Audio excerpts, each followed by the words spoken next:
Selanjutnya untuk prosedur praktikum yang pertama itu pada pengujian viskositas, pertama-tama disiapkan alat dan bahan. Nah, kemudian diambil karagenan dan juga alginat masing-masing sebanyak 1 gram dan 2 gram. Ditimbang alginat dan karagenan masing-masing sebanyak 1 gram dan 2 gram menggunakan timbangan analitik. Nah, setelah selesai kemudian ditambahkan aquades hingga mencapai 100 ml dan dipanaskan di atas hot plate pada suhu 60-65 derajat Celcius selama 5 menit. Selanjutnya kemudian sampel lanjut diukur viskositasnya menggunakan viskometer dengan jenis rotor yang digunakan itu rotor 3 pada kecepatan 30 rpm. Ditunggu hingga nilainya keluar, kemudian dicatat hasilnya.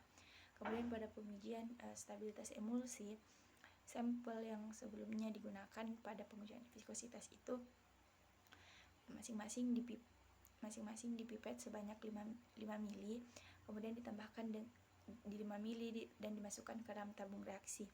Kemudian ditambahkan dengan minyak pada perbandingan 1 banding 1, lalu dihomogenkan dengan menggunakan vortex.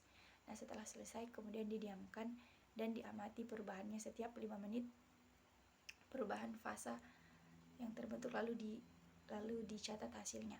Kemudian pada pengujian edible coating, pertama-tama itu disiapkan alat dan bahan, kemudian diambil sampel berupa kentang lalu dipotong menjadi 5 bagian.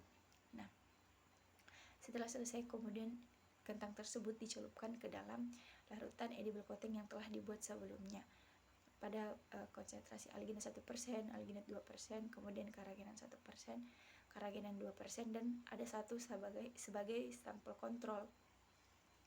Kemudian didiamkan selama 30 menit dan setelah itu dicatat perubahan yang terjadi. Kemudian pada pengujian uji organoleptik itu pertama-tama diambil sampel yang sebelumnya telah dipotong 5 dan didiamkan selama 30 menit. Kemudian diambil kembali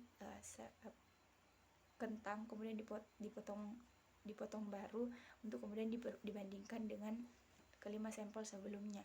Lalu dicatat perubahan yang terjadi, lalu dicatat perbandingannya dan perubahan warna yang terjadi.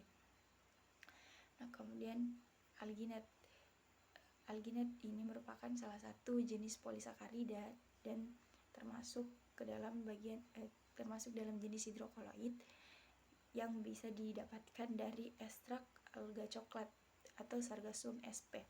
Nah, adapun sifat fisik dan sifat kimia dari alginat ini, dia itu memiliki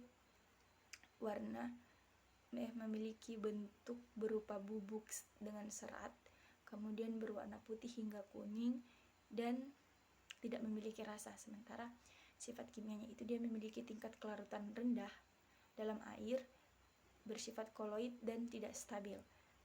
Adapun kegunaan alginat dalam bidang pangan ini tuh seringkali digunakan sebagai pengemulsi dan bahan baku dalam pembuatan edible coating. Nah, selanjutnya ada karagenan. Jadi karagenan ini hampir sama dengan alginat, yang merupakan jenis polisakarida dan termasuk juga dalam golongan hidrokoloid yang bisa dimanfaatkan. Namun karagenan ini sumbernya berasal dari alga merah atau famili Rhodophyceae. Nah, umumnya karagenan ini terbagi menjadi 3 jenis. Yang pertama ada kappa karagenan, yang kedua ada iota karagenan, dan yang ketiga ada lambda karagenan. Nah, perbedaan dari ketiga jenis karagenan ini tuh perbedaan utamanya berada pada letak gugus ester sulfat dalam struktur kimianya. Nah, perbedaan lainnya itu pada tingkat kestabilannya. Umumnya kappa karagenan itu bersifat tidak stabil dibandingkan dengan iota karagenan dan lambda karagenan.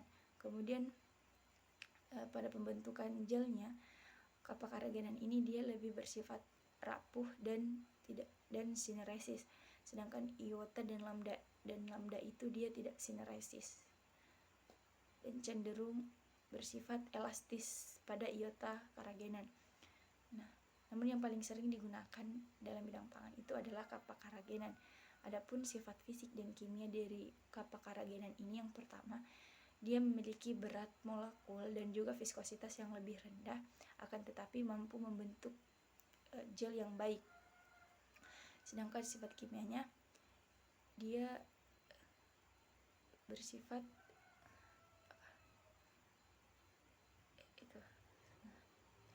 umumnya pada bidang pangan, karagenan seringkali digunakan sebagai pensuspensi pada susu dan pengemulsi ataupun pengikat dengan bahan lainnya, serta dapat juga digunakan sebagai bahan baku dalam pembuatan edible coating. Nah, kemudian poin selanjutnya ada hidrokoloid.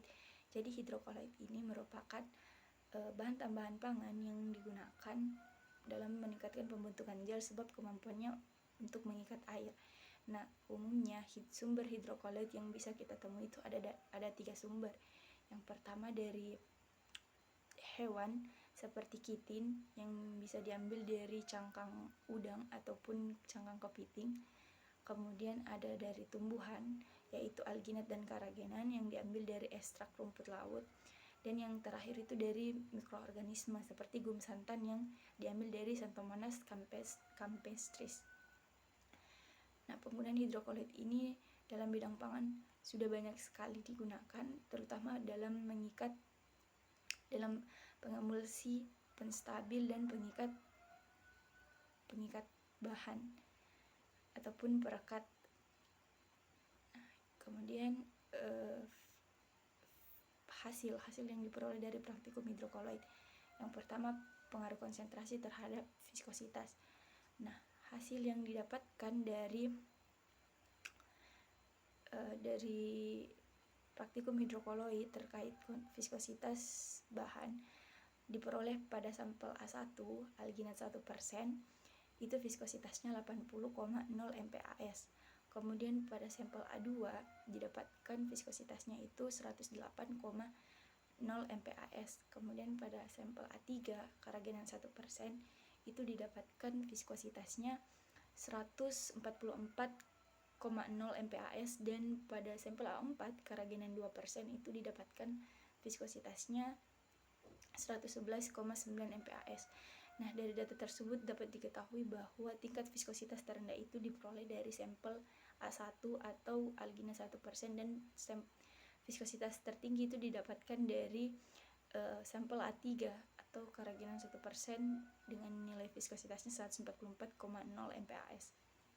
Nah, adanya perbedaan viskositas dari bahan yang digunakan ini itu tentu dipengaruhi oleh beberapa faktor.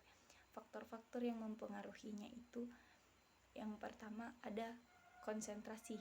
Nah, konsentrasi ini itu ternyata dapat mempengaruhi viskositas dari suatu bahan yang digunakan, sebab semakin tinggi konsentrasinya, maka viskositasnya juga akan semakin tinggi. Nah, selain itu, sifat dari bahan itu sendiri juga ternyata mempengaruhi viskositas dari bahan yang digunakan. Nah, kemudian pada hasil stabilitas emulsi didapatkan hasil bahwa pada sampel A1 dan A2 itu alginat 1% dan alginat 2%, stabilitas emulsinya berada di bawah 5 menit. Kemudian pada sampel A3 karagenan 1% stabilitas emulsinya itu berada di bawah 10 menit, dan sampel A4 stabilitas emulsinya itu berada pada di atas 15 menit. Nah, adanya perbedaan stabilitas emulsi dari bahan ini dipengaruhi oleh beberapa faktor. Faktor yang pertama itu dari sifat kestabilan bahan yang digunakan itu sendiri. Umumnya memang alginat itu memiliki sifat yang kurang stabil dibandingkan dengan karagenan. Maka dari itu pada saat dilakukan pencampuran dengan minyak goreng, alginat cenderung membentuk lapisan terpisah dengan minyak goreng ini. Hal ini tuh dipengaruhi karena sifatnya yang kurang stabil, sehingga menghambat minyak untuk terdifusi masuk ke dalam bahan tersebut. Nah, kemudian yang kedua itu dipengaruhi oleh konsentrasi dan juga yang dipengaruhi oleh konsentrasi. Kemudian lanjut pada pengujian uji organoleptik. Nah, uji organoleptik ini merupakan salah satu uji yang mengandalkan sensori atau indera manusia, di mana itu mencakup mengecap, penglihatan, pendengaran, peraba dan juga penglihatan.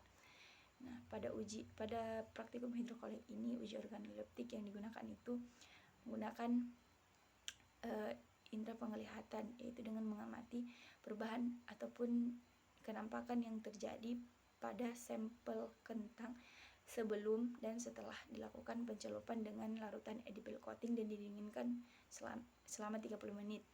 Nah, hasil yang didapatkan dari pengujian organoleptik ini secara berturut-turut sebelum dilakukan pencelupan, sampel A1 sampai A5 itu masih berwarna kuning cerah.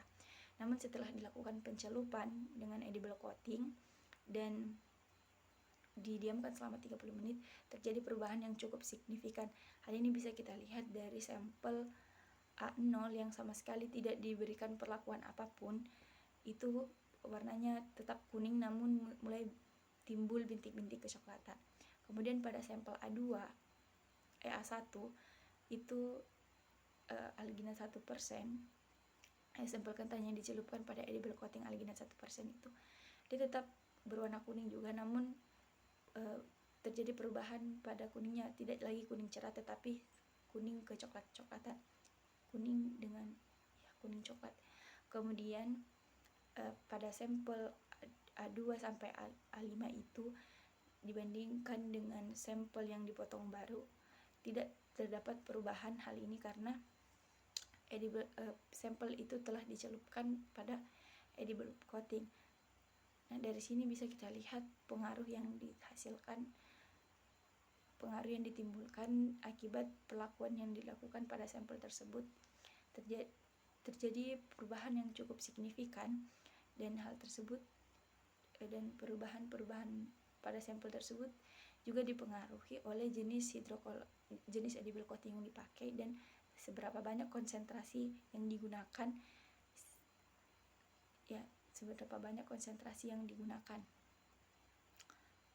Kemudian kesimpulan dari praktikum hidrokolit ini, yang pertama, bahwa alginat itu lebih bersifat kurang stabil dibandingkan dengan karagenan, sehingga viskositasnya jauh lebih rendah dibandingkan dengan viskositas karagenan. Kemudian yang kedua, stabilitas emulsi dari alginat itu juga lebih rendah dibandingkan dengan stabilitas emulsi karagenan Kemudian yang ketiga, hidrokoloid itu dapat memberikan pengaruh terhadap kenampakan ataupun tampilan fisik dari bahan pangan. Hal ini dikarenakan penggunaannya dalam bahan pangan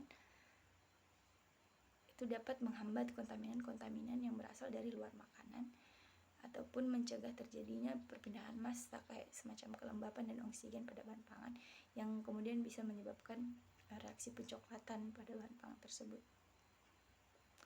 Mungkin sekian dari saya. Maaf kalau masih ada kekurangan. Sekian, wassalamualaikum warahmatullahi wabarakatuh.